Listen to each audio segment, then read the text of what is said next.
سوات میں ضلع انتظامیہ کی جانب سے 2 ہفتوں پر محیط جشن بہارہ فیسٹیول کا افتتاح کیا گیا۔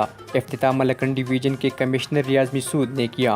ڈپٹی کمشنر ثاقب رضا، ایم پی اے فضل حکیم اور دیگر ناظمین نے بھی بھرپور شرکت کی۔ جشن بہارہ فیسٹیول کا مقصد سیاحت اور پرامن سوات کا پیغام پوری دنیا کے سامنے لے کر آنا ہے۔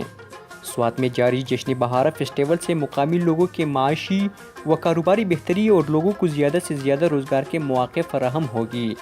فیسٹیول میں مختلف علاقائی stalls, garments, jewellery, food products اور خواتین کے لیے بھی خصوصی سرگرمیاں رکھی گئی ہیں۔ جوانوں کے لیے میوزیکل نائٹ کا بھی اہتمام کیا گیا ہے۔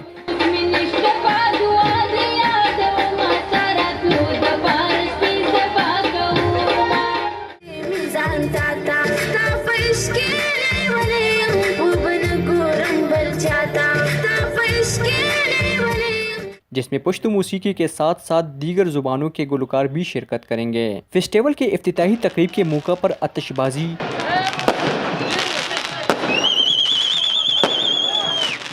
روایتی رقص، سرکس، موت کا کنواں، general stalls, food stalls, fashion show, lucky draw اور دیگر مختلف مقابلے ہوئے جس کو شرکاء نے خوب انجوائے کیا۔